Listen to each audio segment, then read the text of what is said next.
folks. We're glad to see you all back again. Fantastic stuff. You're here with your friends, the BoomBastiCAST.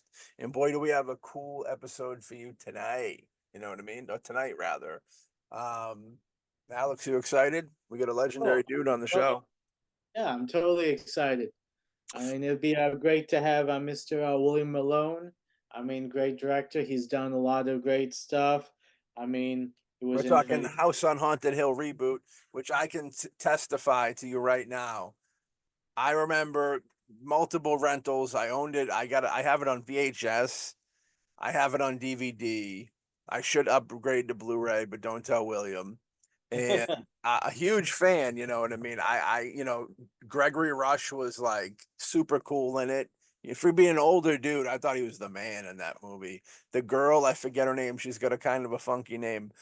Beautiful. Had a crush on her. Mickey Jensen. Yeah, I didn't want to murder it. I usually murder names that Well, aren't just I mean, Tom for and those who don't Jerry. know, she played Jean Grey in the X-Men movies.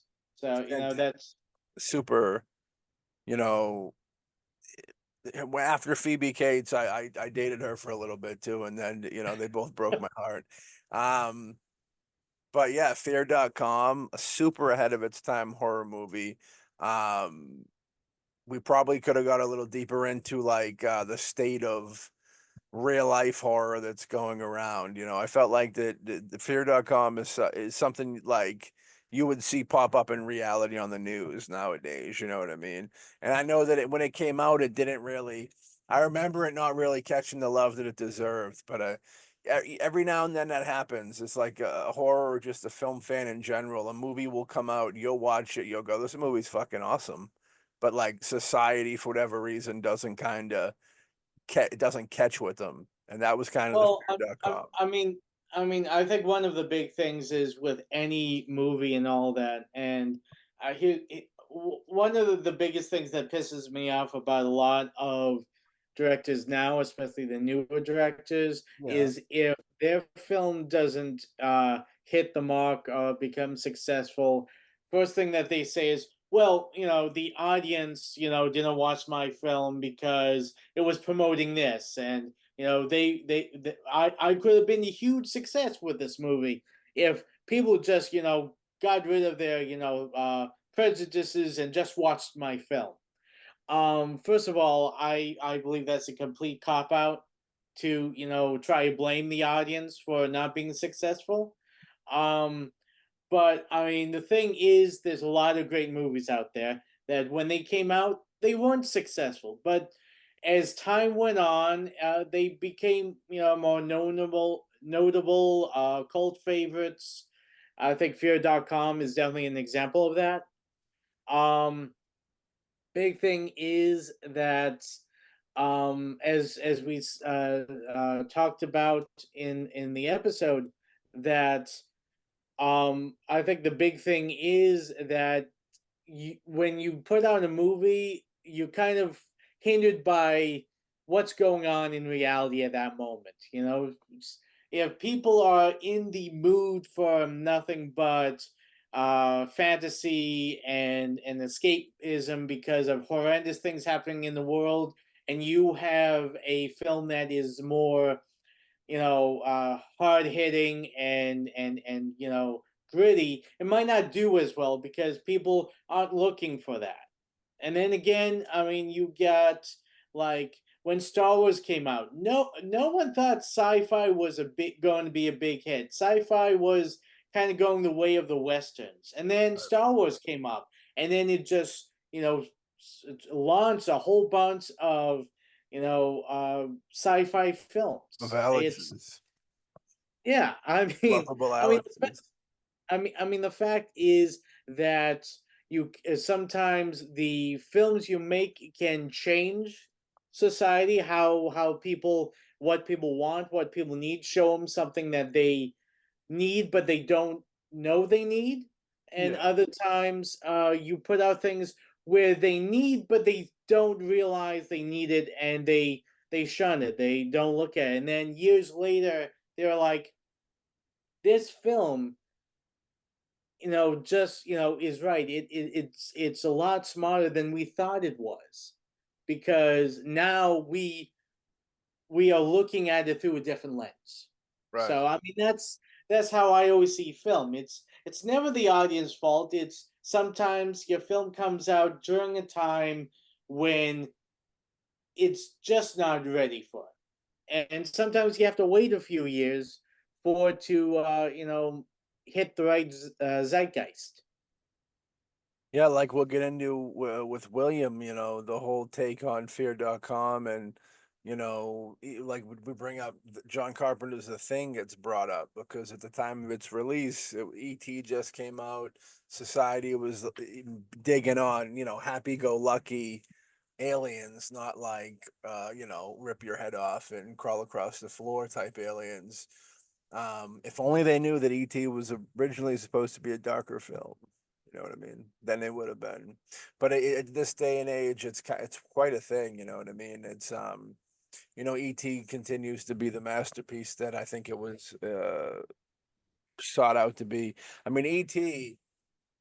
We get into Spielberg every now and for as an independent film. It's funny because independent filmmakers, low budget filmmakers, aren't supposed to like Spielberg. You know what I mean? But you can't deny some of those films. You know what I mean? They're just like it is what it is. Um, but we even got a better filmmaker with us today, ladies and gentlemen. You know what I mean? Scared to Death, Creature, House on Haunted Hill, Fear.com, Parasomnia, all great films. Directed by who? The great dude and great talent, William Malone. Welcome to the BoomBastiCAST. William, welcome to the BoomBastiCAST. Hi, how you guys doing? Doing fantastic. It's a Thank you pleasure. for having me on the show. Oh, no, dude, it's a pleasure and an honor to have you on the show. We're very happy to get you. You know what I mean? So, big fans, but we like to start our journey in the beginning. You know what I mean? Right Well, from look, the get-go. I'm all up for, I'm going to ask you questions just like you're going to ask me Oh, I questions. love it. Because Co-host. filmmaking is a cool process, and everybody's got their perspective, and I love hearing about it. Hell yeah. Hell yeah. We got many filmmaking processes under our belts. So we could In a definitely. way, I have to tell you, in a way, I'm a little jealous of you guys because of where you live. Uh, because, probably what you may not know about Hollywood is that things are so tainted here by the big studios. They're like, if you want to go out and shoot a location, the police show up, they want permits. You got, you want to shoot a park, it's like $4,000, Yeah. It's like, We definitely take consideration, and we're very happy that we do have that over here. If we can kind of run and gun guerrilla style it. yeah. Um, we've had the You police show up a probably, few I'm times. guessing you guys can probably pull talent from New York as well. Yeah, from the Rhode Island's got a good pool too. Connecticut's got a New York, definitely. The beauty of filmmaking in this generation is like it's a beautiful thing, and maybe sometimes not so beautiful, but like everybody and their mother makes films now, you know what I mean? So like you could reach in any direction. Social media, the days of social media were a big upkeep for independence because you can go on there and find other local people in your community that you might not even know, but you can see they're interested in film too. So you guys link up that way. Like we did that with a bunch of different filmmakers. And you can distribute your film yourself now. You don't necessarily need to have a distributor. Amen. Amen. Yeah. Yeah. Yeah. It's tricky. It can be tricky when you're trying to get into distribution deals are wild all around, but yeah, the self-distribution thing is definitely beautiful. You have things like Tubi and stuff like that that's a little more friendly. I remember when Netflix first came out, it was like an indie filmmaker could get on Netflix way back Oh when. yeah, yeah. Not so much anymore. Yeah, it's No, different. that's long gone. Actually, Netflix is floundering anyway. So Yeah. It's one of them things. Yeah, Tubi. I'm surprised that Tubi kind of came out of nowhere, and they're really kind of killing it. You know what I mean with yeah, their yeah. deal. I got to give kudos. So we'll start with the gentleman on the bottom of the screen, our co-host for this episode, the great William Malone. Um, I know that when you were we usually ask where it kind of came from, but I know that you originally you came into loving cinema and horror and such, and one of the first things creatively you were doing where you were making masks and such, went back in Michigan. Yeah, when I was a kid, actually, I think I made probably my first mask probably when I was like 12 or so. And by the time I was 14, I was making foam rubber masks, which I didn't think much of it. But when I came to Hollywood, that was apparently a high skill because there was only maybe at that time 3 or 4 people in the city that knew how to run foam rubber. So Yeah. that was sort of eye-opening, I guess. So as a young kid, like how do you come into those materials? You just go like the local hardware store, or how's that? Well, I tried that at first. That didn't pan out too well. Yeah. Actually, I was always sort of very good at uh, doing investigative things, and I actually, I don't know why I called up BF Goodrich, you know, the Okay. rubber company, Yeah. and they sent me off to some. And this was in an era, it's so different now. This was in an era when you probably could have talked to the president of BF Goodrich, on the phone. Yeah. But back then, they sent me off to one of their divisions. I think it was in where was it? It was someplace in Ohio, like I can't remember, But anyway, and they had a factory down there, and they sent me information on buying latex, and then I think I read in the magazine somebody, probably Famous Monsters or something, about Dick Smith, and I tracked him down in New York and wrote him a letter, and he sent me some information about where I can buy stuff. And then in my typical fashion, I looked in the phone book, yeah, and got a phone and at the library, city library, I found a phone book for Los Angeles. And in the phone book was Bud Westmore's phone number. So I Yeah. said, I'll call him. So I called up Bud Westmore, the head of the Universal makeup department. And he was very nice to me and said, oh, yeah, you buy foam rubber at Naugatuck, which was Uniroyal. Yeah. And so that's how I got started, and got all the information on how to do it, and then just started experimenting. And you know, my parents weren't too thrilled because I was cooking up foam rubber in the oven, and my mom would come home and go, "It smells like a rubber company in here." And I said, "Well, it kind of does." Yeah. Yeah, Tom Savini has stories too of like him just calling out and reaching out. And a lot of people have those stories, and I was always too shy to like do that. You know what I mean? I always felt like I'd get like hard times on the phone, but very effective. Just picking up the phone and calling. I don't know if you can really do it that much anymore, but there was a time and a place when that was kind of a good outlet. I think my take on it is the technical people, makeup and cinematographers and stuff like that, are very friendly and for the most part, and willing to help you. And I think that even if you call them out of the blue, they'd probably still be very helpful. So, producers, actors, writers. Well, writers are actually good. Writers and directors are probably still pretty good. Hmm.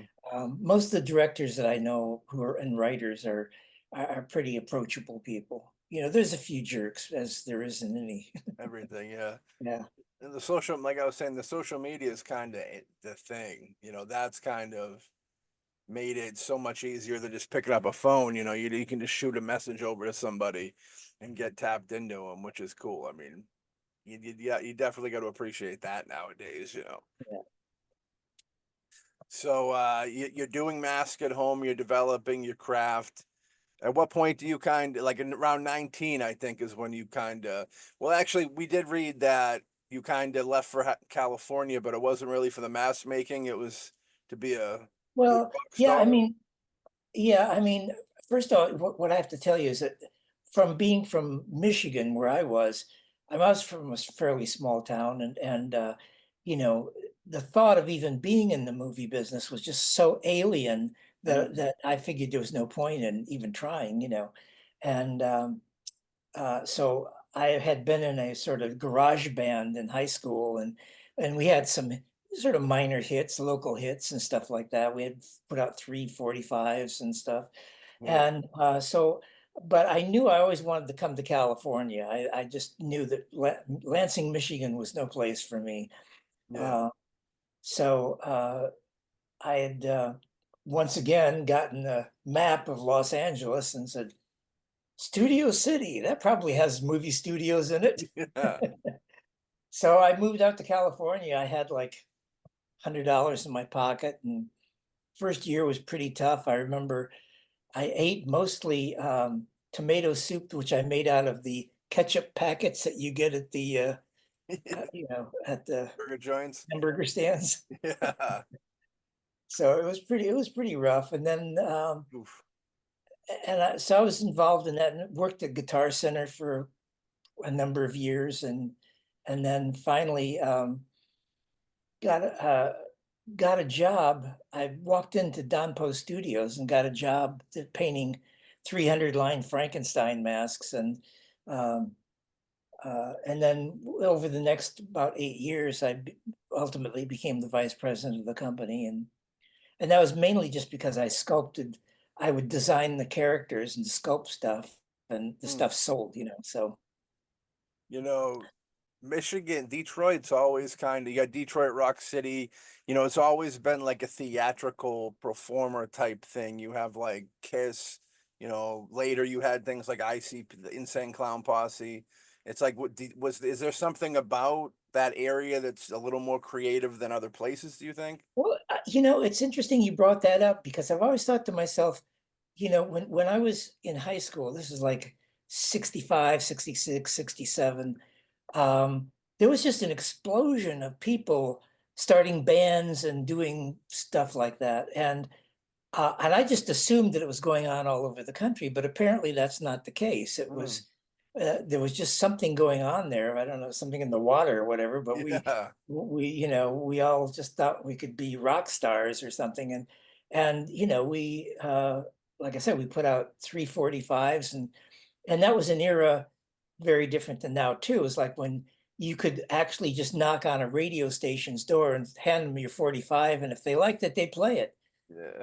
And it was very heady stuff when you're in high school for somebody, when you're riding with your girlfriend and suddenly they're playing your record on the radio. So Yeah.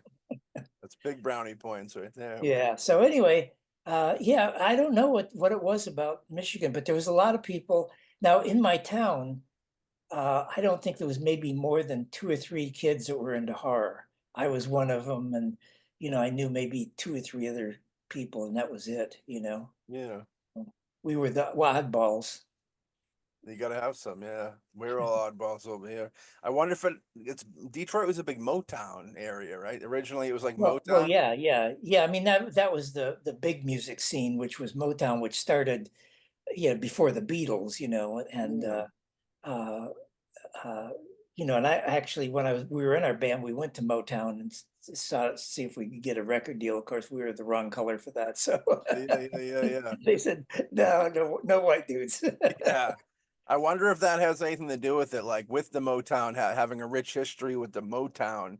It's kind of shows kids, no matter what art platform they're gonna go for, that it's achievable to make it somewhere with that. You know what I mean? Well, also, I think the Beatles were a big influence because we knew their background. We knew they were just scruffy kids from a low end town called Liverpool, and they struggled in in Hamburg, and Yeah. and got their break and made it. And I guess we all took that to heart. That yeah, hey, you can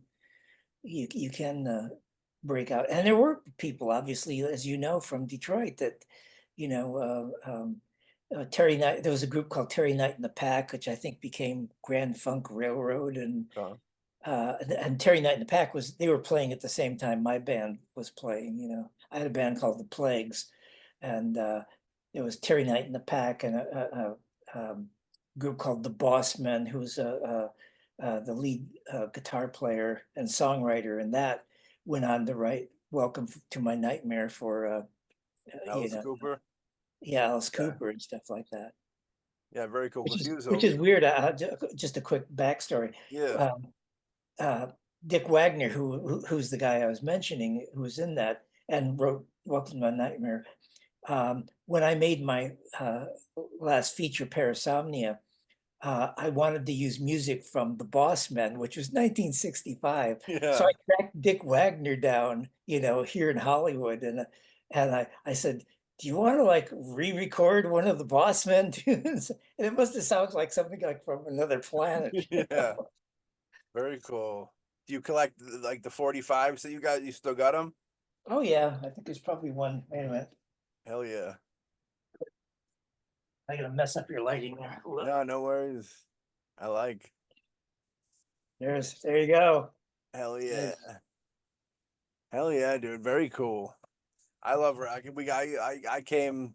I was a little before, but I can't say too much before the current vinyl boom that's going on. Like in the last 5 years, vinyl really made a comeback. You know what I mean? In a big way. Oh yeah, no, it's great. I tell you, we were thrilled when we got our pressings, and and we went to the pressing company, which was American Record Pressing in Owasso, Michigan, and right next to our 45s, they were pressing the Beatles, Yes. albums. I went, yes. Yeah, that's very cool. Yeah, there's something about holding that finished copy of, your work. Like I remember doing like going into FYE for the first time at Walmart, being able to get a DVD of something we did and just being like, wow, like I it know, just it's the best, yeah, right? it is. Yeah, It's a great feeling. It's yeah. I remember when I made Creature, mhm. it opened on Hollywood Boulevard, which in what was then the Pacific Theater, which is now the El Capitan. And that was like, I made it, there they were. I had a new movie on Hollywood Boulevard. Yeah. Creature's a great flick. I gotta ask with Creature, Klaus Kinski, how was it working with Klaus? I know he's got a notorious history with Herzog, you know what I mean? But is he kind of how is he? How'd that go? Yeah, he's a lovely guy if you're Yeah, Satan. yeah. Uh, He's just very passionate. We say he's a very passionate. no, he was nuts. Yeah. Yeah, no, when I heard he was gonna, 'cause I didn't hire him, he was hired by the producers, and they just hired him without telling me, Oh, Jesus. and when I heard that he was gonna be in the movie, I said, well, first of all, there's no part for him in the movie. And he said, well, Bill, write the part for him. I said, so, okay. So I wrote him as a crazy person, and he shows up and he's like 10 times crazier than the part I wrote. So, Yeah, you know, man. he's dead now, and I can say the world is a better place. Oh my. Yeah, I know that. And by the way, he wouldn't mind me saying that either. He'd be He take happy. pride. Did you think he knew he was going down as being one of the most notoriously difficult actors in history of cinema? I think he worked on it. I think he Yeah, worked on it. Yeah, I think you know, uh, every morning he would get up in the morning and just decide on violence. That was his, it's a great title, actually. yeah, Decide on probably somebody Violence. already. Yeah, very cool. So going back to when you popped into California and you were working on the mask here, there's a very famous mask that you were involved with creating, if I remember correctly, for a little film called what's it called? That oh, it's Halloween. I was trying to think of something on the spot now. The Michael Myers mask on Halloween, the notorious, the story behind that, a William Shatner mask. Can you tell us a little bit about like how that came about? I know people would love to hear it's like some, that I had this vision and stuff. No, it was just we were at Donpo Studios, we had decided that we needed to get other licenses because we only had the Universal license, and I had this feeling that Universal was going to pull the plug on us at some point, and we'd be sitting there without any product. Hmm. So we actively tried to get licenses from other companies, and so we went to Fox, and we got the Planet of the Apes, and then we said, let's get Star Trek, and our desire was to get the Salt Vampire and the Gorn and the stuff like that. And they said, well, if you want that stuff, you got to make Bill Shatner and Leonard Nimoy. I went, okay. So I got a life cast of Bill Shatner and Leonard Nimoy from Mike. I think Mike Westmore. I think it got it to us. And then I did a clay press and did a resculpt of it, and that was it. And then one day we actually put them out. I think we had them up for probably a year and a half or something. And then John Carpenter came in and wanted one painted white and the hair sprayed black. And I said, okay, sure. Yeah, I know that they on Halloween they were trying everything they could to try and figure out the right mask. You know what I mean? I think there was like a clown mask at one point and just a bunch of different weird things. And who would have thought that doing that, customizing that mask? Look, yeah, I mean, it's really a nondescript mask. I mean, people think it's, oh, it's so scary. It's really not a scary mask at all. The only thing that's scary about it is the way it was handled. Mm, And the director can take something that's not scary and make it scary, which is I think what happened with John Carpenter and the William Shatner mask. I don't think there's anything particularly scary. I mean, I don't know, maybe Bill Shatner's scary. I don't know, but already can be, yeah. The so like where does we jumped a little bit ahead, but where does like the break come from where you're the mask making, like the more special effects side of it? When do you actually start get into the director's chair? well, I've been making little movies since I was a kid. I had like my parents gave me 8 millimeter movie camera, like many kids had, and so I would make little movies. And when I was working at Don Post Studios, I had what had happened is a lot of directors came in to Don Post Studios and they were making horror films, and I could tell that they hated it. They were not people who wanted to be making horror films. They had you know ideas that they wanted to make some like Out of Africa or some Yeah, shit. yeah, yeah. And so I said, I can do a better job than these guys. I watched their movies and go, these are terrible. These guys hate what they're doing. There was a few people who were good, like John Carpenter and Toby Hooper and, Wes Craven, Yeah. but for the most part, a lot of the guys that were making horror films were, aspiring to quote better things. And and then I just got so frustrated. I said, I want to make a horror film. I wanted to make a real one. I'd been making movies. So I quit Don Post Studios because first of all, I was getting kind of toxic from working there because of the chemicals and stuff. Mm. And so I quit and I said, just one day I said, I'm a director now and that's all I'm going to do. So um, I had mortgaged the house and, rented out the cat and dog and, Yeah. uh, financed. I found another guy who was interested in help financing it, and I had actually two people came in, and so we made Scared to Death, and uh, it's as much a surprise to me as anybody else. It made number 17 in the charts, 16 Yeah. actually, I think. So so that was the beginning of it, and then a few years later, I got offered a Creature. So Was it did you find it was the community? I know it's definitely a filmmaking community. Is it when you're kind of new stepping in from, the special effects side, do you get any resistance for that, or is it a supportive welcoming into? I don't think, first of all, I don't think very many people knew that I had done that because Okay. I wasn't that really selling myself as an effects guy. I never did actually, even when I was working at Don Post Studios. But so yeah, I mean, it really wasn't a problem. And the way Scared to Death got made is um, I started just pounding the pavement and hitting every distributor. I literally walk into the distributor's office and saying, I'm making this movie and I need a distributor. And they mostly threw me out, you Yeah. know. But this one company called Lone Star Pictures, which was a young company, and obviously you can probably tell from their name, they were from Texas. Yeah. And they said, yeah, well, we'll pay for the post-production, you make the movie. So that's how it happened. Then it got distributed. And then, like I said, then I made Creature. Creature was about 3.5 years later. Um, nobody was beating down my door after I made Scared to Death.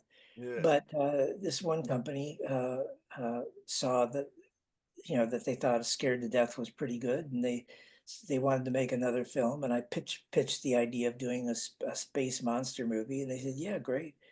And so we made that film, and it was made for like $750,000, but they sold it as a $6 million movie, and nobody complained. Nobody said, "Oh, it's not." So well, did like 20. There was 24 sets, and I don't even know how we did it, but it was brutal making it. I mean, it was the hottest, one of the hottest periods really in Los Angeles.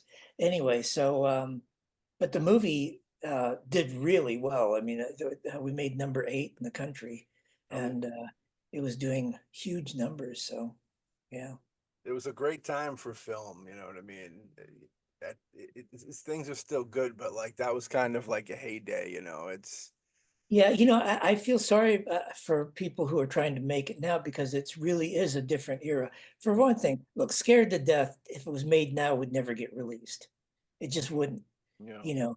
But back then, it was an era when you had the drive-in movies, you had VHS just burgeoning, and so they needed product. And in those days, to make a movie, you had to know your shit. You had to know mm, film. You had to know how to process it, how to shoot it. It's not like with a video camera where you just go, "Oh, there it is, it's good." No, you have to know the exposure and color timing and gamma curves and you know and stuff like that. So it narrowed the field down a lot. There were not You didn't have anywhere near the competition you have now. So uh you know and like I said, there was a big demand for it. Drive-in theaters was huge. In yeah, fact, my first movie, Scared to Death, we uh, the premiere was in a drive-in theater in Dallas, Texas. very cool.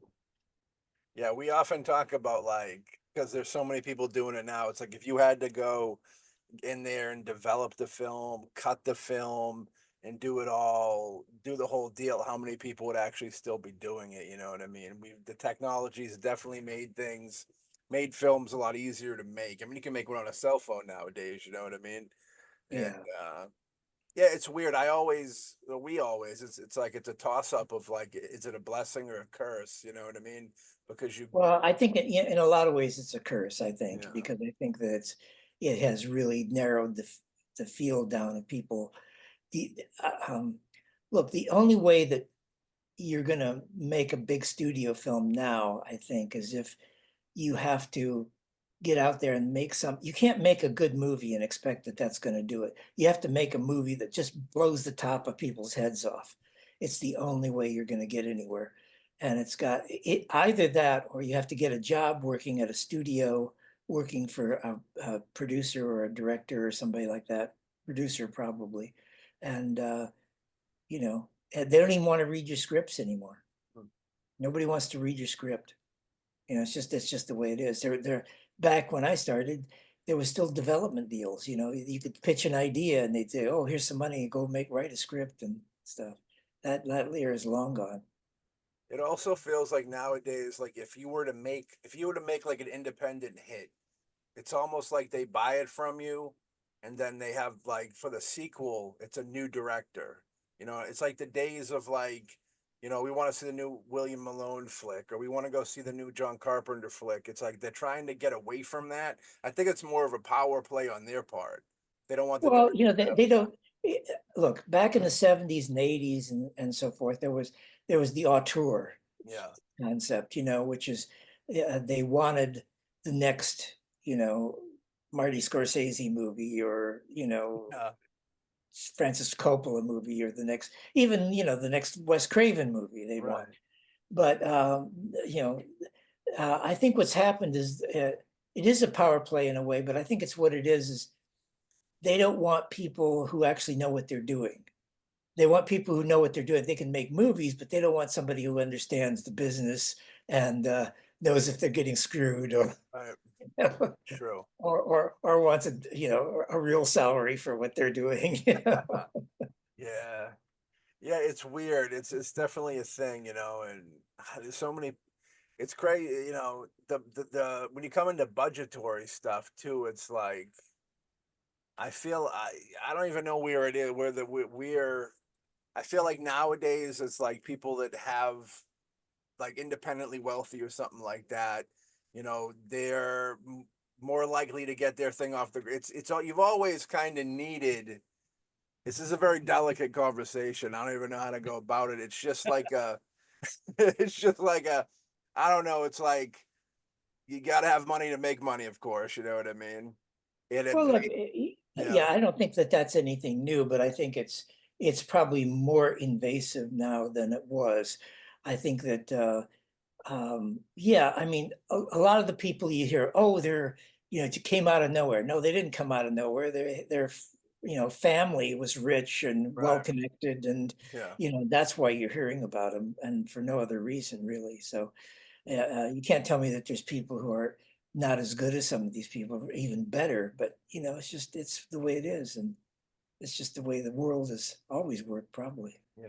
it's unfortunately it's one of those things where it's like blessed to be able to enter in. It's not like a lot of other jobs. It's like, well, if I jump in and I do my time, I could eventually go up the ladder further and further. With the arts, it's kind of like there's no rhyme or reason for anything. You know what I mean? Like it could all end tomorrow, or it could be the greatest thing in the world type deal.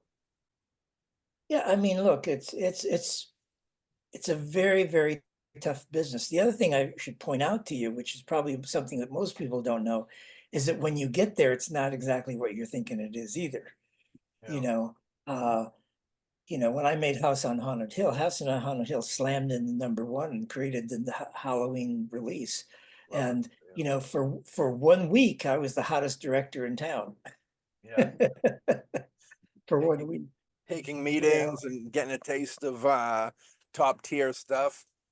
Yeah. yeah, but then what goes with that is a tremendous amount of pressure and stress, Mm. and I don't know, um, I had I won't go into anything specific, but I had a multi-picture deal on a film project, and I walked away from it because it was just too stressful.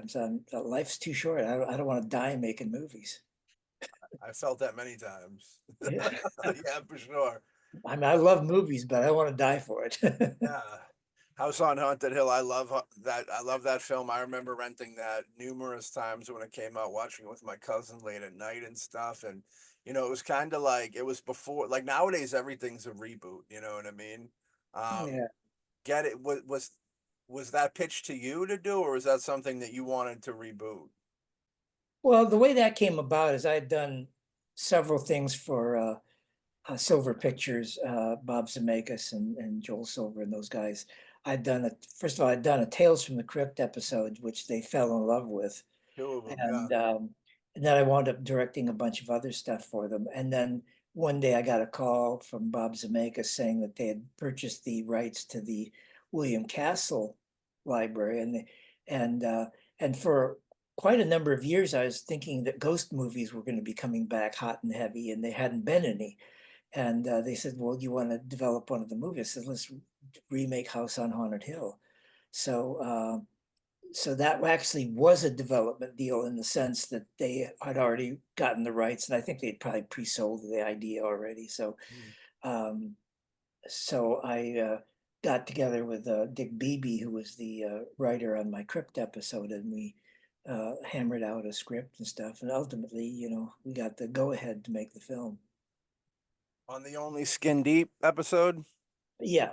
I love that. One of my favorite episodes of all time. So creepy, you know what I mean? And Oh, thank you. absolutely, I'm a big fan for real. Yeah. No, You it know, was that episode did wonderful things for me. So. yeah. Yeah, I went from who is he to, like, the next day I was, I had agents out the door. Was So was that the one that kind of excelled? You think you really kind yeah, oh of yeah, gave you the yeah. I push? mean, I'll tell you a story, and it's a very, you know, proud moment in my life, is because I'd been struggling for quite a while at that point, and I'd gotten the script to the only Skin Deep, and tears literally came to my eyes when I read the script because I said, I know exactly how to make this movie, Yeah. and I went in, and it was what they call the bottle show, which you probably don't know what that is, but No. in any TV series, they always have the bottle show, which is like the cheapest episode they're going to make. and it's called the Bottle Show because it usually takes place in like one or two locations. Yeah. They don't go out, they don't do anything. They gave me that script, and you know, um, when I turned it in, I didn't know what I wasn't supposed to do. At that point, it was on television, and I was used to features, and I had no idea. I had done some TV stuff, but I had no idea. It was on HBO. What can I do?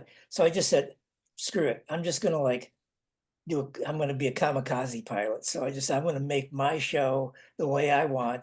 There's going to be people, doing it on in the movie, and it's going to be rude, and so I did it. And I expected that would be the last thing I ever directed. Honestly, that was how I approached it. I Really? said, "This will be it. I'll never direct again." And I turned it in, and on a Friday night, and Monday morning, I had to go in. When I walked in, the entire crew was waiting for me, and I walked in, and they were like, gave me a standing ovation, and in the background, I heard him playing my episode to other directors, saying, "This is what we want." So I knew something was good had happened there. So Very cool.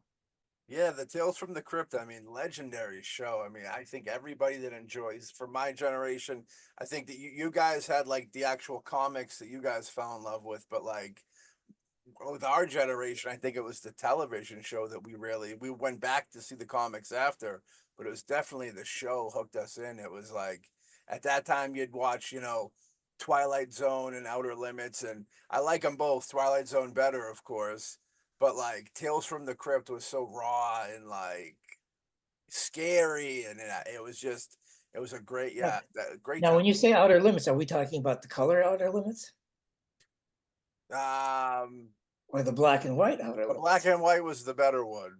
Yeah.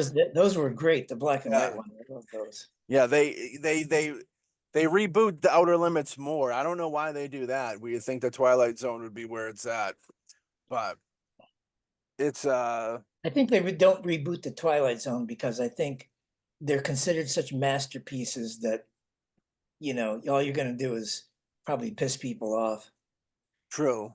I think It's George. kind of it's kind of like if they took I don't know, Wizard of Oz, and said, "Okay, we're going to remake it," which they probably did, but Oh yeah, your Detroit native Sam Raimi, I believe, did the Wizard of Oz reboot, something yeah. or a sequel or something. I think Yeah, it was a Well, he sequel. did, Yeah, I he don't. did a prequel. He did a prequel that focused on how the Wicked Witch, became who she Right. was, how the wizard, and I think it was like Oz, Great and Powerful, or something like that, was the yeah, one Sam Raimi did. But but yeah, I mean, there's some movies. It's like nobody should ever remake, like 20,000 Leagues Under the Sea. right. All right, yeah, come on. You're going to find a better cast than James Mason, Kirk Douglas, and you're going to design a better sub than the Nautilus in that? I don't think so. Right.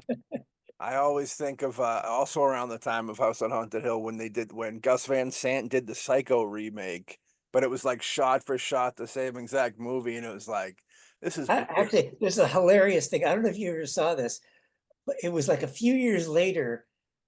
It was on April the 1st. The Variety ran a big full page ad for a remake of Drugstore Cowboy shot for shot. That's fun. It was a April Fool's gag, but it was hilarious. Yeah, dude. The that's funny. That is good. Good flick too. It would have been a good reboot. The Gus Van Sant thing. It's weird. I don't. It's like I think his take was that like it's so perfect or whatever. Why change it? But I don't know. It's kind of like I don't know. I look like an easy payday or something. I don't know what the dealio I, was. you know, my take on it, he was just so enamored with it that he just wanted to be Alfred Hitchcock for Yeah, that period of time, and it was an opportunity for him to do that. And I understand that, yeah, but it's like I don't think he thought of the outcome. I think he just thought of the process would be great. yeah. Yeah, I mean, Vince Vaughn is Norman Bates was pretty good. I actually enjoyed him as that. He was pretty all right at that. Yeah. No, I can't hate on Well, him. this is what I think. I mean, I don't know. I wasn't there for the meeting or anything, but I wouldn't be surprised that, some producer was like, how great it'd be like to remake a classic Alfred Hitchcock film, and Psycho, of course, is on the top of the list. And and Gus Van Sant probably heard that, and he was like, "Well, you can't do it any better than Hitchcock." So instead of letting a chance of someone else doing it and mucking it up, he takes it and he does exactly like Hitchcock. So it's like, listen, you can't be better than the master. The best Yeah, you can do is just do exactly what he did. I mean, again, that's just me very, speculating. very, very possible. I actually went on a meeting for doing the remake of Creature from the Black Lagoon, and I walked in. And I said, you're not gonna hire me." And I said, "I'm gonna tell you why you're not gonna hire me, because I'm gonna tell you the truth." I said, the you're not going to remake Creature from the Black Lagoon. You're not going to change the creature. If you change the creature, and I know you're thinking, "Oh, we'll give him facial expressions and make him much more realistic." No, if you do that, you don't have the Creature from the Black Lagoon anymore. And I said, "You're not. It's never going to be good. It's just going to be bad." Yeah. And so I Yeah, said, "If so you want to remake the creature, ex exactly replicate the original suit. And the only thing I'd change is to shoot it at night, do all the underwater stuff at night, and that would be Sure. scary as hell." For sure. Yeah, supposedly James Wan is going to be doing a remake I of the heard about that. creature from the Black Lagoon. At least that's what I read on But Facebook. And you also had The Shape of Water was pretty much that too, you know what I mean? Yeah. Del Toro's. But the Psycho thing, it also could be the fact that I think Psycho is one of those movies that it's so famous that I practically knew the entire movie before I watched it. You know what I mean? So I knew all the big moments. So it was kind of like, why try and surprise people that already know what's coming? Just do like an art house take, call it an art house experiment, doing it exactly the same way. You know what I mean? Well, I think that the studio's attitude was, it's a black and white movie. Nobody's going to go see an old black and white movie. We'll reshoot it in color, and it'll bring a new audience to the movie. So that's probably was their spin. Yeah. So, but it's like somebody tries to remake 2001. That's like, Right. Which good is luck on that. for sure. That's quite a movie, man. 2000, people still discuss that movie in the meetings to this day behind it, which is great. It's a sign of great art for sure. You know what I mean? We got Fear.com. You know what I mean? Very fun film. Dark, super stylized, very creepy moments in it. Um, how'd that kind of come about? Well, I after House on Haunted Hill, I'd been looking for something to make, and actually, the producer of Creature came to me and said he wanted to make a movie that was about a haunted um, uh, website. Hmm. And I thought, well, and initially I read the script. I thought, I don't know, but uh, and then we started working on it, and um, what happened really was we kind of got rushed into production because of there was going to be a actor strike and stuff. So I was never as happy with it as I could have been, but um, I think the film turned out well. I mean, it's interesting how it's aged. When the first, you probably know, when the movie first came out, people hated it. Right. And I know why they hated it. They hated it for a number of reasons. First of all, um, coming from me, they were expecting another House on Haunted Hill, fun romp, you Yeah. know, which I was in a very black mood when I was making that movie. So that wasn't going to happen. And also, I wanted to do something that was more, I hate to use the term serious, but more straightforward horror. And the film is probably one of the darkest movies ever made on just about every level you can think about. Yes. And I think that's really why people hated it. It was because it's so dark and sort of unrelenting. I think there's only one scene of sunlight in the movie, which is like, a brief respite in the middle of the film. So I get it, and it's got a very dark ending, Yeah. which I don't think everybody's totally understood what's going on in the ending of the movie yet. But someday people will figure it out. But I think it's actually a very hopeful film at the end. So It's ahead of its time. yeah. I was always curious with you having your background with with like the mask and the stuff like that. When you do a horror film, do you give sketches to the artist of what you kind of want to go for? Or? Well, I'll give you a little background. I'm on Only Skin Deep. I sculpted the character because I knew exactly what I wanted, and uh, it was just easier for me to do it than to try and explain to somebody. Mm, So I sculpted that one, and then Creature, I had nothing to do with the monster in it, which I later regretted. But it was just that was a time thing. I was just so involved in trying to make, a $750,000 movie look like 6 million right. that it was just sucked up all my time. When it came time to do House on Haunted Hill, we had the K and B, who were very accomplished guys and stuff. And there wasn't one creature in that. There was a bunch of things in it. So uh, I worked with them just fine. They did a great job. When it came to Fear.com, once again, it was a little like um, Only Skin Deep. I had designs, I had done design sketches and so forth.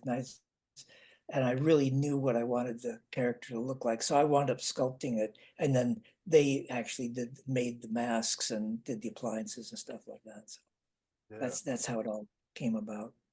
But interesting, getting back to Fear.com, the way it was, uh, it's weird because now like it's getting rave reviews, and it's like it's completely turned around, and it's weird. The only thing I can think of is, when I have this theory about movies. It's just like John Carpenter's The Thing. When it came out, people didn't like it. It Right. got bad reviews. It tanked at the box office. But as movies age, I think they become more of what they are because all the peripheral stuff goes away. It's like it's Mm, not, when Carpenter's movie came out, E.T. was out, people wanted happy, cheery, right. and John Carpenter's thing was anything but that. So it tanked and people didn't like it. And I think very similar, I think, is Fear.com. I think it's sort of come into its own, and God bless it. Yeah, I've always wondered why movies gets what it is behind situations like that where a movie that is beloved maybe 10 years later or whatever, why it catches such a bad rap at the time. You know what I mean? Yeah. Is it a I think it's because societal of thing? I think it's because of the culture at the time, what Yeah. things of what's going on in the culture. And I think that's what it is. And like I say, as the film ages, it falls away from all of that. And people start taking the movies for what they are. And the opposite's true too. I mean, big movies that everyone loved, people just don't care about anymore. That's You true. know, Yeah. I can think of a number of them. I'd rather not say who, but Yeah. No, I feel you on that. Yeah, like you talking about John Carpenter's The Thing. It's so hard to watch that now and think people hated that at one point. You know what I mean? It's probably one of the greatest sci-fi movies ever made. yeah, it's funny. I at the time, I was right after that movie got released. I bumped into John Carpenter at a restaurant, and I went up to him and I said, I know you got bad reviews. I said, but you watch, this is going to be considered a masterpiece, And that I was right on that one. Yeah, yeah, for sure. It's another reboot too. That was a remake. Yeah, Um, yeah, and man, the original's good too. it is good. Yeah, I got it on VHS. Doing it big, doing it big.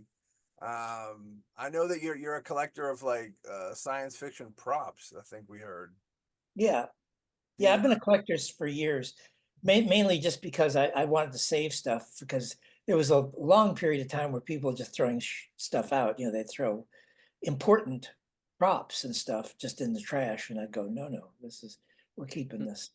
yeah. So, and I always like props because to me, it was like owning a part of the real movie. There it is. Sure. It's like, you know, What's some of your favorite in your collected items you've collected? well, of course, I had owned the original Robbie the Robot and I sold that. That's from Forbidden Planet, but I also still have a bunch of original Forbidden Planet props. I have a spacesuit from one of the spacesuits from Alien. All right. and I have a section of the wall from the derelict spaceship, and yeah, a lot of stuff like that. And Tom Skerritt's costume from Alien, and I've got a thing from a movie called The Devil Commands. It's the oldest piece I have. I don't know if you've ever heard of this movie, but No.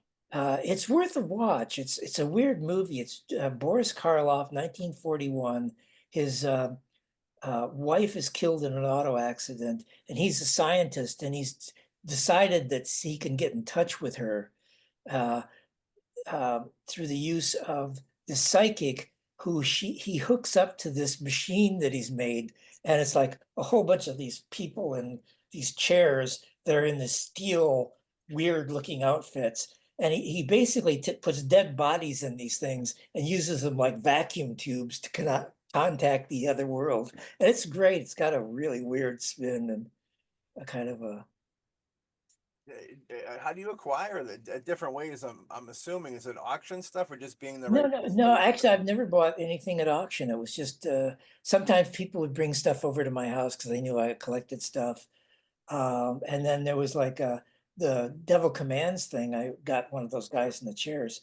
That came because I was friended with a costumer who worked at Columbia Pictures, and they were going to throw out a bunch of stuff in their rafters. And I spotted it, and I said, "If you can ever get me that," and he showed up one day at my door with this thing. So yeah, Do you keep stuff from your films? I do. Yeah. Yeah. Once again, I just don't like stuff getting thrown out. So I've got Yeah. I've got the costume from Fear.com, Oh, yeah. Jeannie's costume, and I've got a number of things from my movies. There's I've a got the dead girl in from House on Haunted Hill that's underwater with the Dick Smith thing. hell yeah. There's like a horse that gets like That glass. they were going to give me that, but it was so huge. It There was was just no huge, place yeah. to put it. It had to be 12 feet tall and probably, I don't know, probably 10 foot, 12 foot long. There was just no place to put that. That would have been Hey, a just great. put it in the garden, have it right outside the house. It, it would have made a great wall piece for sure. The stretch of the wall that would have looked Oh nice. yeah, no, it was great. I would have loved to have had it, but look, there was a lot of stuff I turned down just because it was just too big. When Yeah. I was getting stuff from Forbidden Planet, MGM offered me the entire bottom of the flying saucer from Forbidden Planet. Wow. I'm talking about the full size one, Yeah. which is 140 feet across. Yikes. What? I don't think I can put that in my yard. Put your house in it, you know what I mean? Live in it. Yeah. Be one of those things. That's cool, man. Yeah, I get. And if nobody wants it, it just goes into the trash probably, or Yeah, they because there was one thing when I was see I called up the head of construction at MGM, and they actually were keen on us saving stuff because they knew that we were going to just save stuff. And a lot of these guys had worked on Forbidden Planet. They were the prop builders, and so yeah, they were very keen on the idea of us saving the stuff. So Bob Short, the effects guy, and I went over there, and they gave us a card that we could show to the guards, and we could walk any place in the studio and tag whatever we wanted, and they would sell it to us for pennies on the dollar. And that's how we wound up with a lot of stuff. And first thing I asked was I wanted that big globe. I don't know if you're how familiar with Forbidden Planet you are, but there's yeah, like the spaceship inside the globe that was part of the yeah. navigation center. And Right, I right. wanted that thing. And the guy said, well, day late, dollar short. We bulldozed it yesterday. Oh, So, you'd think it'd be in a museum. There would be some type of like museum to keep these pieces at. You know what I well, mean? nobody wanted that stuff at that time, though. It was just considered junk. Yikes.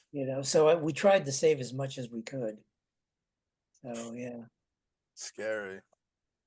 That's a scary thought. yeah, The what was I gonna say? The robot there, Robbie the robot. yeah. No, did you? I know you were in Hollywood Boulevard acting. Oh, yeah, that was That's actually before I owned the original. That was Okay, a I was gonna say, replica that I had built, and Joe Dante was directing that, and Alan Arkush, and and Joe Dante's a big fan of Robbie the Robot, so yeah. I noticed that you were a writer on a couple of projects. One of them was Universal Soldier: The Return, 1999. yeah. Well, let me talk about that. That's actually was originally a script called Vox, which was one of my best scripts. And I think they rewrote it so badly and so like profusely. I think there's only like maybe one line of dialogue from the entire thing that I wrote, and no scenes, no anything else. That's all that's left out of it. So I have, but hey, I still get the residuals, so I'll be happy with that. That's all that Um, matters. and then yeah, and then I wrote Supernova. Supernova. Supernova, which again got rewritten out of existence, really. That Supernova was a script called Dead Star, which was one of my favorite scripts too.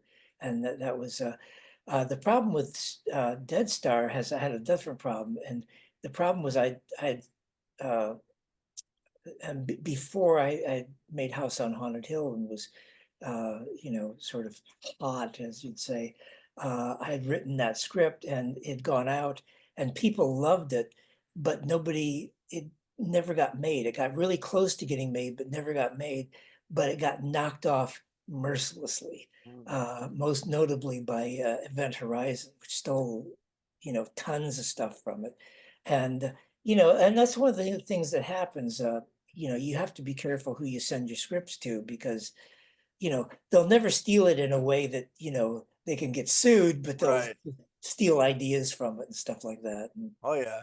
Even on our level, we've been in situations where a script gets passed around too much, and next thing you know, they're the same kill scene as in this movie or something like that. It sucks. yeah, I mean, I'll mention, here's the plot to Dead Star. The plot was, it was basically a spin on uh, Dead Calm, and it was about a spaceship that was lost for a long time, a research vessel, and it was now sitting on the edge of a black hole. And so they send out a team to go and find out what happens to him. And it turns out that the people on board had found an artifact which can take you to hell, and that was the premise that hell was a real place and you could actually just go there by using this alien device. And so that was the premise of it. And big chunks of it got lifted. And, so that's what happened. And so when they came to do, uh, um, you know, uh, Supernova, I guess they just felt they had to rewrite too much of it. So, I feel like in a situation, the producers, unfortunately, the writers end up being the only one who care about those things, where the producers are just like, whatever. You know what I mean? Is that how it goes, or do they have? They do have stake in the game for sure. Like it's a film that they were going to produce, but it's definitely more personal for the writer for sure. well, yeah, because particularly as a writer director, you see the film in total, and you see what it should be like, and what it looks like, Yeah. and what the characters are like, and so forth. And then when it gets rewritten, a lot of times they just don't understand what it was that you were going for, nor do they care. And the producers think that they're helping the movie in some fashion, and it's kind of like when you see in a real estate ad that you see a great old house and somebody says, "We updated it." Yeah, Oh, exactly. you mean you've gutted it and taken out all the charm? Yeah, exactly. I know you got to do an episode of Masters of Horror, which is very Yeah, cool. You know what I mean? The yeah. Fairchild. I know you're friendly with Mick Garris. I think Mick Garris is like a dude that I think knows everybody because he got his start kind of interviewing horror Well, filmmakers, that's it. Yeah, right? that's how he got started. Really, was interviewing everybody, and his background is in promotion. He was a PR guy and so forth. So that was a good way for him to get in touch with people and so forth. And Mick and I actually knew each other because we just lived down the street from each other. So that was how we used to go on runs together and stuff like that. Pretty So cool. He's so when it came time to yeah. do Masters of Horror, of course, he and I had started the Masters of Horror dinners, and Oh, okay. you know, and in fact, it was my idea. The whole idea of the dinners was really my idea. Mick was in my house one day, and I said, "Why don't we get together? I don't know any other directors. Why don't we get together and get horror people in one spot and sit there and have a dinner and talk about it?" And so he organized it, but it was his idea to turn it into a TV show. I had never thought of that in a million years, and that was his idea, and a good one. So. Yeah, so I did that episode, and that was a great experience because Mick, the whole premise of the show is let the directors do what they're going to do, and as long as they come in on time and on budget. So if you want to know what a director's spin is, look at any of those episodes because they had complete reign to do whatever they wanted as long as they came in on time and on budget. Yeah, that was another show that hit it right at the perfect time. I loved those. You know what I mean? Still love them. Got them on DVD. Now those Masters of Horror dinners, man. I've only seen pictures of them. So like, what do you guys just hold court and talk about the old days? Talk about new horror that you guys like, or what is it? Just Yeah, just chit chat like we're talking right now. It was the uh, same thing, very cool. except we have like Toby Hooper and Rest in uh, peace. uh, Wes Yeah, Craven and Robert Rodriguez and Quentin Tarantino Quentin. and Yeah, John Landis and you name it. And it was great. And sometimes we'd have some guests come in. Michael Mann came in once, and so did what's his name? dope.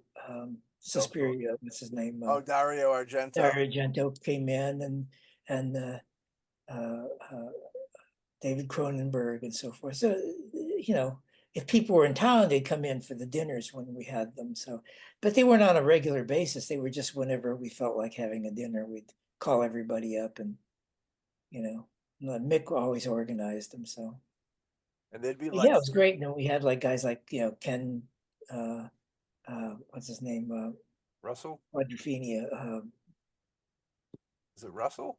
Ken Ken Russell. Russell. Yeah, Yeah. yeah.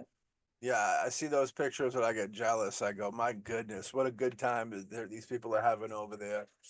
And Yeah, it's just too bad a lot of those people are gone now. I mean, they passed on. Toby, who was a great guy. I'll tell you Toby's story. When I made yeah, my Masters of Horror, it aired one night, and I went to bed. I get this call at like 2 o'clock, 2:30 in the morning, and it's Toby. Hey, Bill, just want to let you know that I love your episode, man. I went, Toby, did you look at the clock? I appreciate it, man, but yeah. Toby's the man, dude. I miss Toby heavily. Never even knew him. Miss him. Super talent. Uh, super, super, super nice guy. yeah. Super nice guy. Couldn't be nicer. Yeah. He's got that.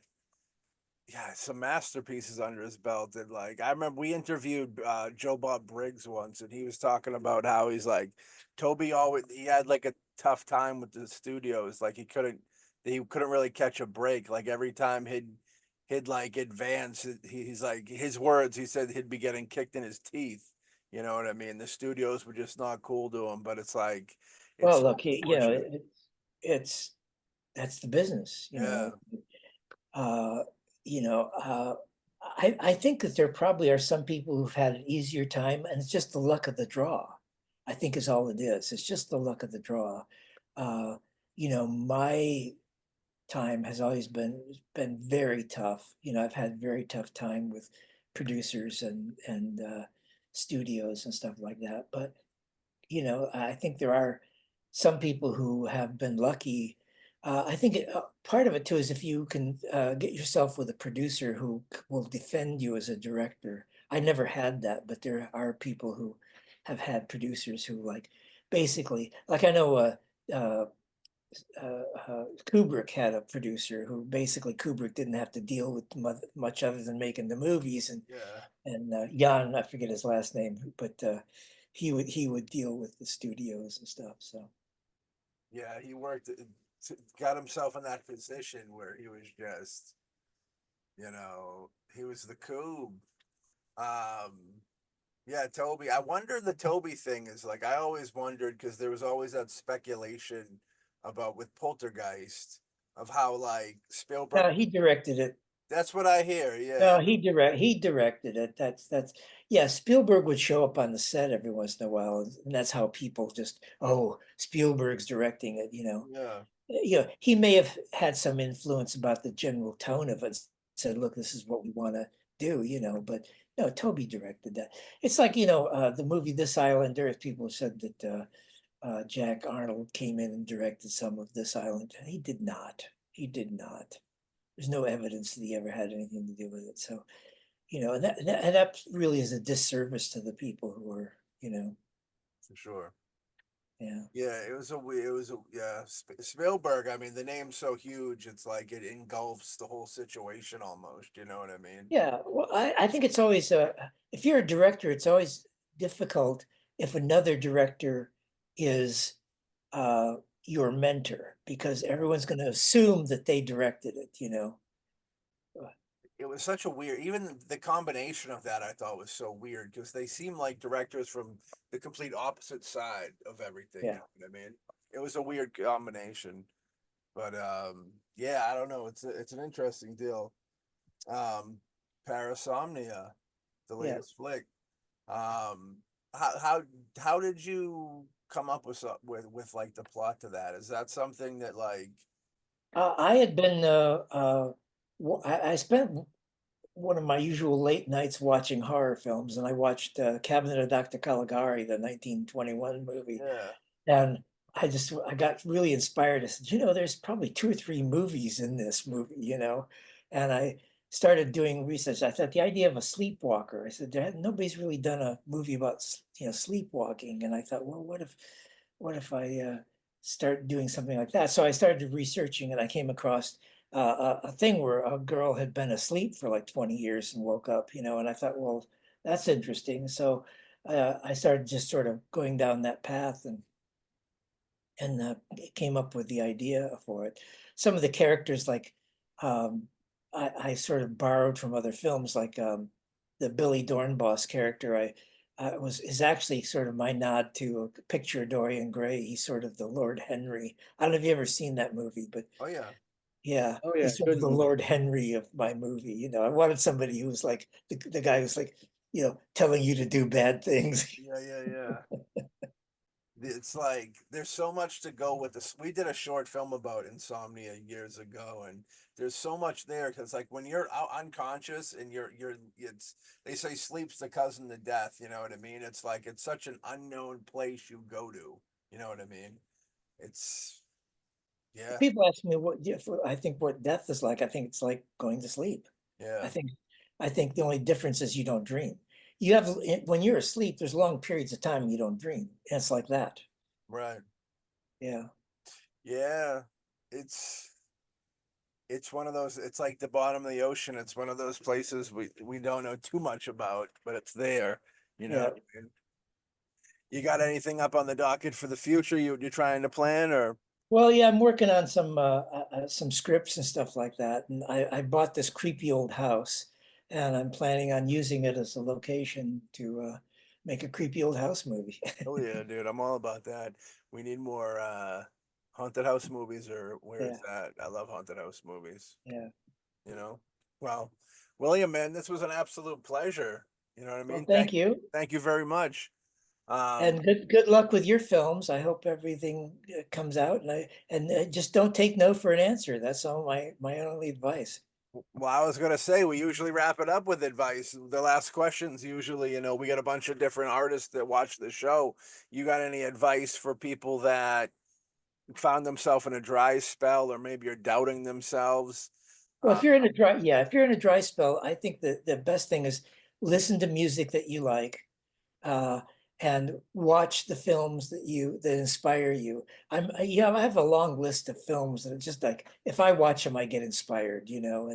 and I think that's always helpful. And go to museums, look at paintings and stuff like that, and or read old books. Dickens is pretty good. He's all right. He's a good guy. Yeah, Yeah. Hell yeah. Charlie Dickens in the building. Yeah, Charles Dickens, he rocks, He does, man. He kicks Yeah. ass.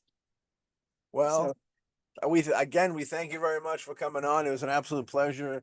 We're gonna be, thank you everybody out there for watching, and I you appreciate know, it.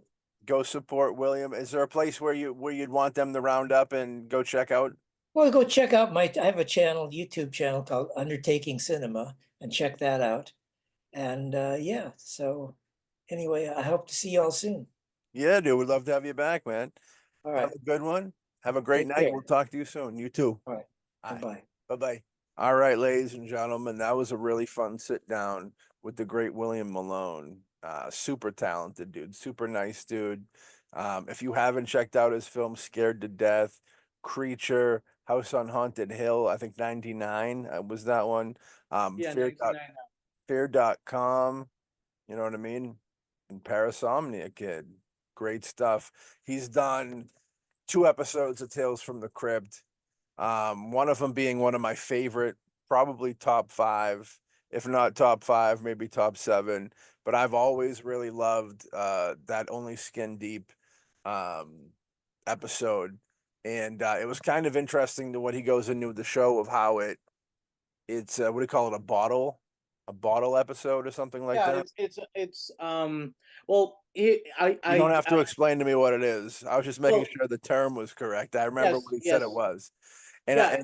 and that Well, I was going to say something, yeah. because I mean I didn't say it during the episode because I didn't want to cut off Okay. William, but bottle episodes, and as you've seen, is pretty much all set in one location. Perfect example is 12 Angry Men. Okay, and a Right. lot of bottle episodes, if you go in, are actually films based on That'd be a bottle movie.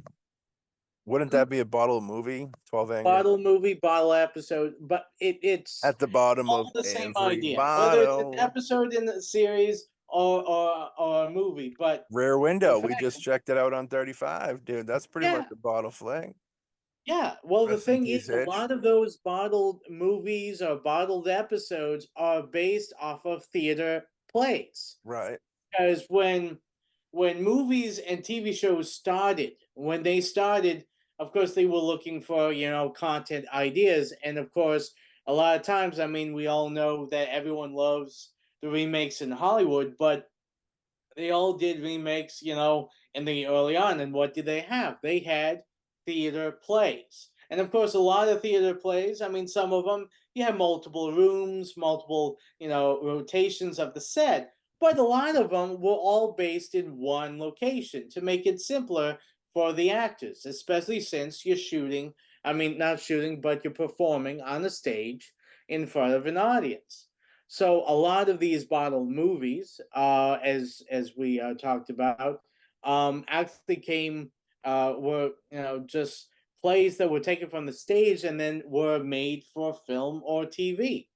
And of course, unfortunately, in my personal opinion, kind of have fallen out of, I would say, the zeitgeist, because everyone wants the big explosions and the big, you know, over the top special effects. But the great thing about bottle movies and bottle episodes and all that is that it forces you to sit alone with these characters and really get to know them, get to see them just bouncing off each other, and you don't get distracted by the explosions and the other cool special effects. Hmm. So I mean, personally, for me, whenever there is an episode of a TV series or a movie that is in one location, I am always excited to see it, because it gives the chance for the actors to really delve into each other and work off each other, instead of being, the audience being distracted by,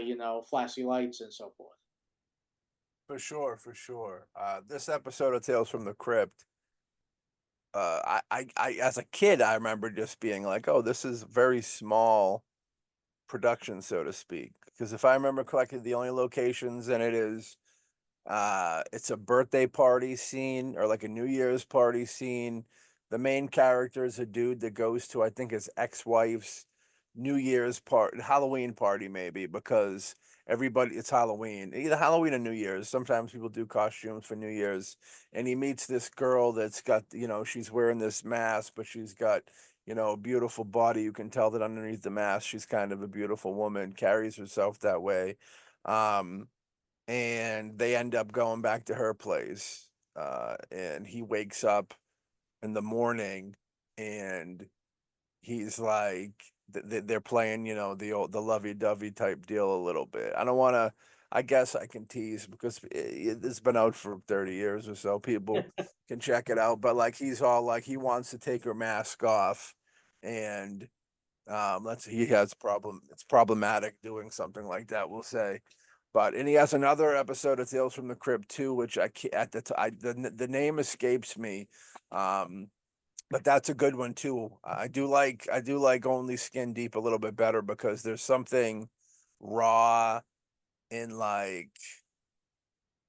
if for anybody out there that's ever seen like we brought up well, Outer Limits, but Tales from the Dark Side, the movie, there's a scene in there where there's like this demonic pterodactyl type thing, and um this dude sees this pterodactyl at night. I think it's James Remar, I think, from like the Warriors. Yeah. And he's like, he sees this demon and he gets all creeped out. And then after he like, the demon lets him live, and he's like, the demon's like, don't you ever tell anybody about me. And he's like, I won't. And then he stumbles into this lady that he falls in love with, and they have kids and stuff, and he's like haunted by this thing he's seen that night. And he eventually breaks down and tells the wife, he goes, that night we first met, I seen like a demon. And like, she starts to kind of like twitch, and she goes, you told me you'd never tell. And it turns out that that was the demon. And like, the guttural, like, I get goosebumps just thinking of that scene, because it's just wild. And it's like a female presence of horror is the same thing in Only Skin Deep, where there's a moment where like, you're like, whoa, like, you lean back, you're like, whoa, this just went to a whole different place. And a lot of his horror is that way. I got to give huge kudos, because he's a master of like very creepy stuff, very artistically, creatively done dread. You know what I mean? I got to give huge kudos. Like I said, we tell everybody we're fans of them, but like, we mean it. Like, people wouldn't be on our show if we weren't fans of them. You know what I mean? That's what draws us to them, is our appreciation for them. And there's no difference with William. He kicks ass. Like, those films that we've listed his films numerous times, and we're big fans of all of them. And we're looking to see some more from him. Studios are a little crazy sometimes, and they're a little stingy with their money, and they if you get a little bit older, I know he's 27 now, or 28. If you get a little older now, sometimes they don't want to give you funds, but like, there's legendary dudes like William that are masters at what they do.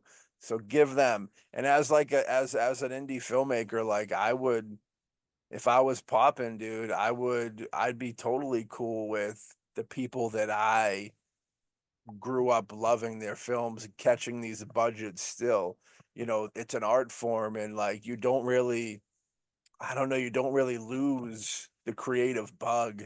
I mean, you could, but like, a lot, you lose it from overusing it too much, or like, you lose it from putting your faith in people and things and getting your teeth kicked in. These are the things that kind of make you lose the creative element. But I still think that Williams got it, and other filmmakers got it, and like, I'm a strong believer in still giving love to those people that made us want to make movies. You know what I mean? Yeah. Um, you take like the Academy Awards now, you'll have legendary directors, that they're always nominated, but they don't quite give them the awards anymore. Some people will say, oh, they don't deserve them or whatever, but they're still making pretty good films. So it's like, we should always celebrate our legends while they're alive, because when they're dead, it's like, they ain't getting nothing from it. So you're gonna say something nice, you know what I mean? It's like we try to give our legends respect and praise while they're with us, when we get a chance to. You know what I mean? I'm glad we could have done that here today with y'all. So, with that being said, man, we hope you really enjoyed this episode. I know that me and Alex both really enjoyed bringing it to you and having a sit down with William. And like he was saying, go support where go hit up his YouTube page. We'll have a link to it in the description. And show support, man. Legendary dude, super cool, very. I'm a fan, dude. Been a fan before, and I can't stress these are the people you got to support. You know what I mean? They're the people that influenced the filmmakers that are doing it now. You know what I mean? So like, show respect and show love for sure. If you like this episode, if you're listening to it, I don't know why you're listening. We appreciate that listen hit on the Spotify or the Apple, but why listen when you can watch? You know, we got our own YouTube over at Boombastic Media at the YouTube page. And I also say, why watch it on, if you want to, yeah, you can watch it on the Boombastic Media YouTube page, but you want to catch that episode before anybody else catches it? You want to be a part of that VIP club? You want to be part of that VIP, brother? You go hit up that Patreon streaming. Patreon at Boombastic streaming. Mind you, I need to eat some food or something. I'm losing my mind. My blood sugar's going down. But yeah, if you want to look and support the fam a little bit, go check out the Boombastic streaming Patreon page. We have a whole list of specialized strictly BoomBastiCAST perks up there for people that want to get involved with the show. You know what I mean? We got our regular perks. I think we got a 3 perk deal, a 5, 10, a 20. And then I think we got some specialized Boombastic to get you really right up in the action. And we always appreciate your support, whether you're just listening, watching on the tubes, or supporting on the Patreon. We probably like you a little bit more if you're on the Patreon, but we'll never close the door on you. We'll never leave you out there in the rain. You know what I mean? We appreciate all the love we get, and we hopefully give it back. And with that being said, we hope everybody has a great night, and we'll catch y'all on the next episode of the Boombastic Cast. Peace.